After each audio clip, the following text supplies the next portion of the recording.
Okay, you can settle down now, please. Could you shut the door, please? Hello? Hello, could you shut the door, please? Thank you.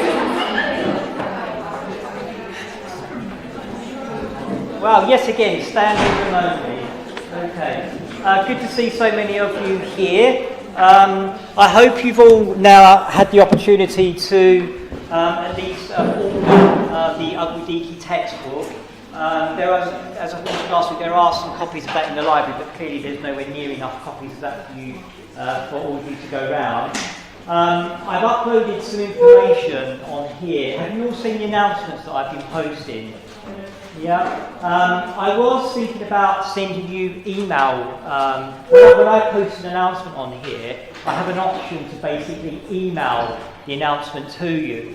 But I am mindful of the fact that you guys get bombarded with emails, don't you?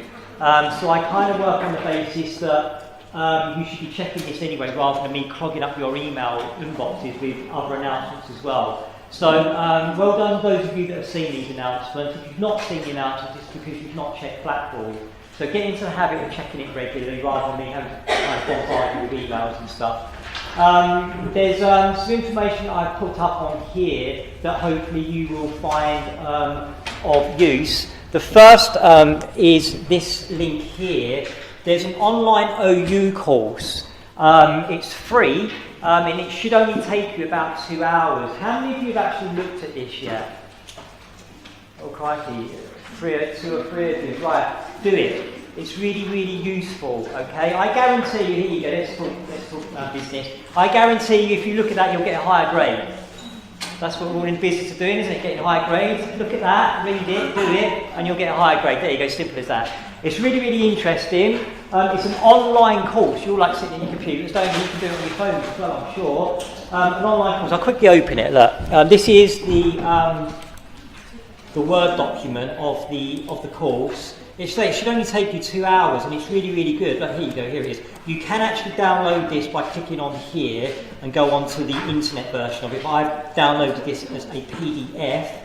And this provides some really useful information, which provides an overview of some of the things that we're looking at today. Okay, so that's there to help you. So if you've not looked at this yet, then please do so. It will increase your grade, okay? And that's what we're in the business of doing, getting high grades. I work on the basis that I don't mention anything unless I think it's going to help you, okay? I don't want to overburden you. I remember a few years ago when I was teaching a similar module to this, I had for each week 4 different readings for you guys to look at each week. It became apparent that none of you were reading it, so I've only given you 1 reading to do, okay? So that is the bare minimum that you should be doing, okay? So you should have all read the first chapter of Ugly Deaky for today's session. Everyone, this is the bit where you all put your hands up. Who of you have done that? Who of you have read the first?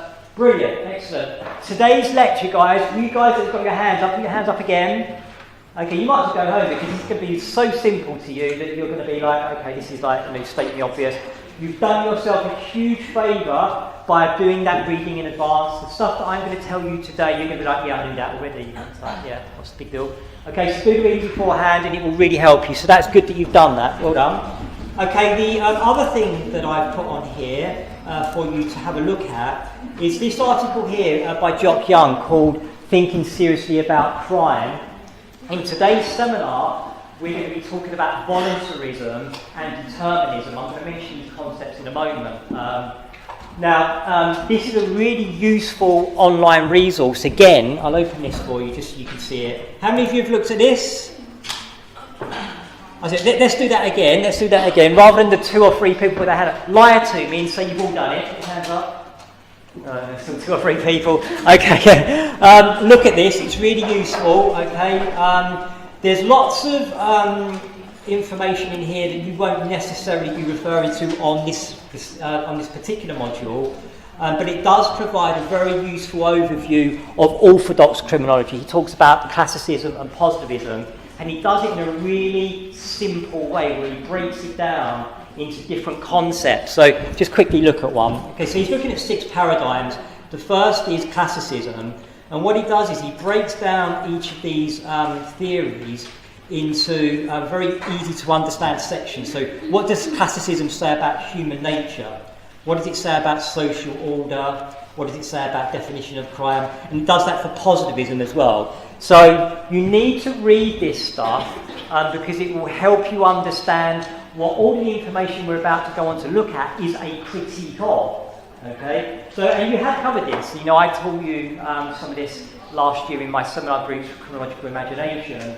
You did cover this. I know you covered this with David last year, but you need to refresh your memories. We don't have time to go through all this again in great detail, though I'm going to go over some of it in a moment, just to refresh your memories in addition to what we did last week. So have a look at this as well. So you're only looking at the pages that I flagged up in my announcements, okay? And my announcements obviously on the announcements page. There's also some other information there from Andy about the Amsterdam trip, if you've not seen. That's Posy. That's my little puppy. Isn't she cute? Super cute? Yeah. Okay. You'll be seeing more of her as the course progresses, whether or not you like it or not. Okay, right. So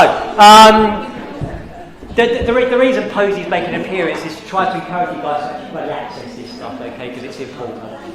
Right, okay, so you've only been here 5 minutes, I've already given you loads of extra stuff to do. It looks like none of you have done it, or only a few of you have done it. Those of you that have done it, brilliant. You're the ones that are going to do exceptionally well. There's a direct correlation between those that do the reading I suggest and those that do well. That won't surprise you. So do the reading, okay. The stuff I'm giving you is pretty straightforward. There shouldn't be any excuses for not looking at that information. Okay, right, so today, just going to bring this up. Today, in today's lecture, we just quickly open the module handbook. I'm not going to do this every week, I'm just doing this so everyone's kind of up to speed in terms of where we're at and where we're going with this. This is the outline, okay, of everything that we're doing each week. So this week, what is so radical about radical criminology? And it's based upon chapter 1, and in today's seminar, this is what we're going to be looking at, the 2 question posed by Ugwudike in that very first chapter, okay, so page 35. Next week, we're looking at symbolic interactionism, so on and so forth. Okay, so that's where we're at, that's where we are at with that. Okay, now, right, what I'm trying to do over here, as I go over here, is I'm trying to recall the whiteboard using my shiny brand new, very posh laptop. So we'll see how this goes. I'm hoping it's going to record what I've got on this board here, so you can go back to this. Okay, so we'll see how we get on with this. Hopefully it will work. Let's have a look.